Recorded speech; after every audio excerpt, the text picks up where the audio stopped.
So I think this chapter pretty much confirmed it and it's finalized, but I think I want to start this review off with a question to you guys.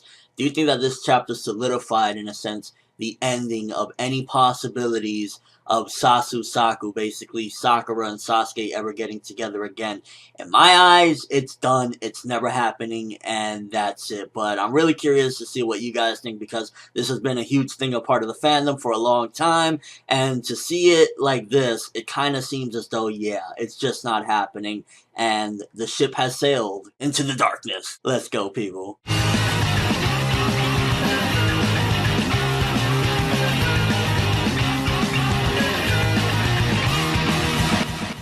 So with the chapter opening up with basically Sasuke talking to Naruto that he basically wants to get rid of the tailed beast, and in order to do that, he needs to get rid of Naruto as well because he has their chakra. And I started thinking, and it kind of reminded me that even if the tailed beasts, if I'm correct, even if they die, don't they get reincarnated and they come back later on? I think that's what happened with Rin's beast as well. When Kakashi pierced her, it died, but then later it came back. So I don't know what Sasuke is planning on doing about that. Even if he gets rid of all these beasts, use them, and then ultimately kill them and kill Naruto, they will continue to spawn back. So I don't know if he's going to have a yearly manhunt to kill them every year or what. I'm going to read this off the wiki. A tailed beast can die with its Jinchuriki if it's still sealed within them at the time of its host's death, but as living chakra, the beast itself will be revived later. So yeah, we're still going by that logic. Sasuke is going to have like, I don't even know, yearly, monthly, daily patrols to get them as their infants. Now I noticed with this chapter, Kishimoto was trying to dispel the fact that, oh, you need Naruto and Sasuke to get rid of the jutsu, you know, the tree and whatnot. And basically in this chapter, Sasuke's like, we can in a sense use the chakra from the beast that he has captured in order to get them out of the Zetsu wrappings and whatnot, cocoons. So in a sense, we don't really have to worry at this point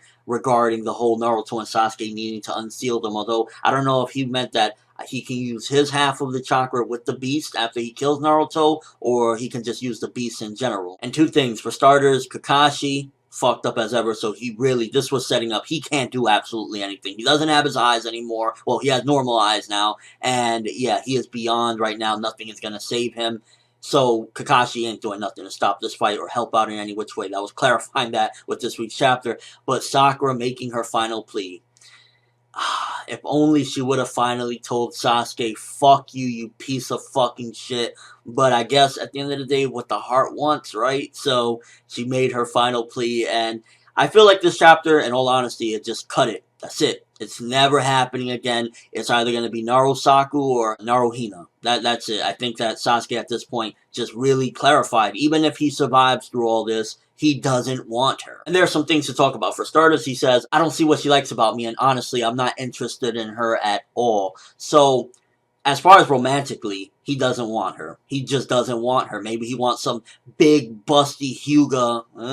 Or maybe he wants, I don't know, to find some sort of Uchiha out there that might have survived or something. But I think just romantically, he doesn't want her. However, that doesn't say necessarily that he wants her dead. Because when he did that, which I was like spooked as fuck, like, no way. Did Sasuke just finally do Sakura in? Like, holy shit. But he used Genjutsu on her. Had he been evil, and had he completely hated her or wanted her dead, he would have done, you know, the actual deed. He would have actually pierced her. The only one that would have been able to stop him was Naruto. So the fact that he did Genjutsu on her instead of doing that, or even attempting to do that, because Kakashi, look at him, he's fucking like practically dead on the floor there. So Kakashi really couldn't have stopped him. He could have done that. So that shows he's not really evil, and he doesn't really hate her like that. It's not like, fuck you, you nasty, dirty breath bitch, I don't want you. It's basically, I'm not interested, and you're going to get in our way, so I'm going to have to move you aside. So that kind of shows a little bit more into Sasuke's characterization as to who he is right now. He's not evil, but he doesn't want her,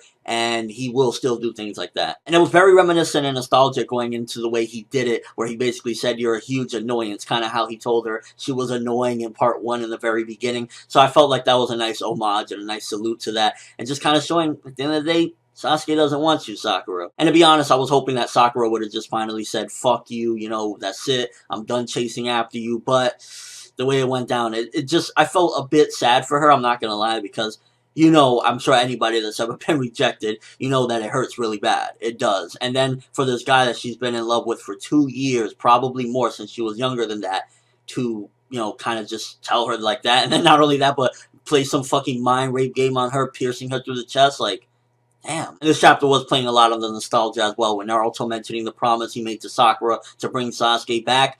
There is no bringing Sasuke back. Like, I think this needs to be clear at this point. Sasuke is who he is. He has a whole new set of ideals. He's not necessarily like this vengeful piece of shit that just wants to murder, kill, kill, kill.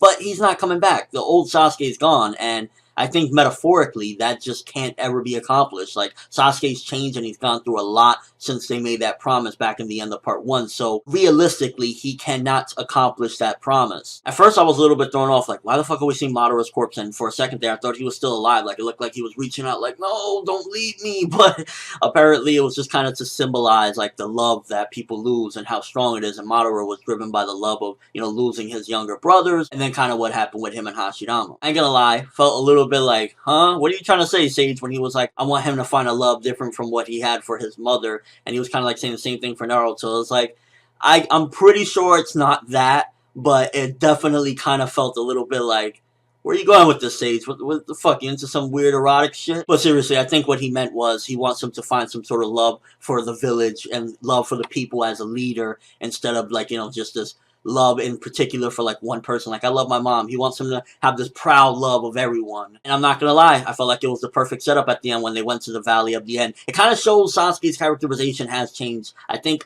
maybe 50, 60, 70 chapters ago, Sasuke wouldn't have gave a fuck to go to the Valley of the End. I think this is symbolic of the change in him slightly. I think a lot of what we're seeing here is the change of Sasuke as to who he is now. Again, this isn't the same guy that we've seen at the 5 Kage Summit. This isn't him. He has changed and grown a little bit, so he's not completely a dickhead. Another line that threw me off, and I'm hoping it's a mistranslation, is, we used to fight here a lot, huh? It was like, no, if I'm correct, you had one big fucking brawl where you kind of lost Naruto. So hopefully that's a mistranslation and not just like, I don't know, I guess including like maybe filler moments or something. And then that badass line at the end from Sasuke, I'm gonna teach you my meaning of Hokage, what it means for me. Awesome setup at the end. And overall, this chapter just felt like it was playing on so many of the nostalgic feelings that you have for certain things and kind of giving little twists and homages to them. Kind of seeing like going back to when Sasuke first told Sakura, you're annoying, but at the same time closing down that valley for good, in a sense of like, it's just not happening between the two of them. And then the promise being kind of put back into play again of Naruto saying he's going to bring Sasuke back. I personally think it's impossible at this point because